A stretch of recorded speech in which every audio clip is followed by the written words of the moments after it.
I've noticed in the last 4 years, what we've realized is the spike protein actually worsens histamine response.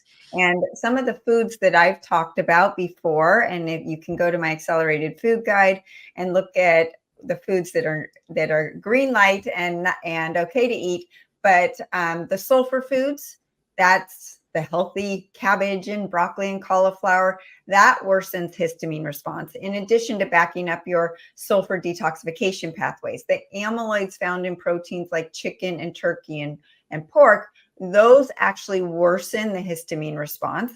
There are also those proteins that don't get broken down and used in the body. And then oxalates make the histamine response even worse. So all of these things are playing together, and you might not even care about any of that. But the bottom line is that more people than ever are suffering from histamine response. So how does this differ from allergies? Because I've got a friend that says, she takes all of my supplements. She takes one medication, and that's an antihistamine or an anti-allergy medication.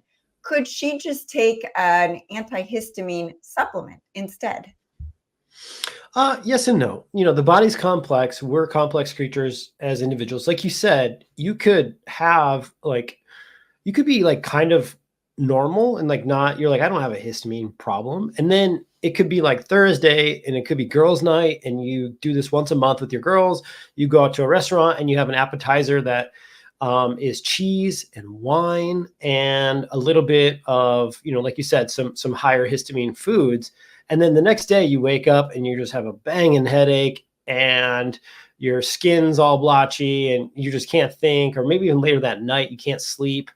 And you're like, oh, it's definitely the wine. It's got to be the alcohol, but it probably wasn't. Your baseline histamine levels were okay. And you just happened to do a bunch of things all together that not only trigger histamine, but also inhibit an enzyme called diamine oxidase, DAO, which is what is the majority of the breakdown of histamine. And so you have these two sides of the equation where we make a lot of histamine and we'd like to limit how much histamine we make. We don't want to make too much. We don't want to make too little.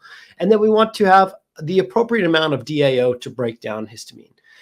Antihistamines work by essentially attaching to various receptors on various cells and blocking the entrance of histamine into the area. It doesn't necessarily make histamine go away. It doesn't degrade histamine, and it doesn't necessarily stop the production. Instead, it sort of stops the symptoms of too much histamine.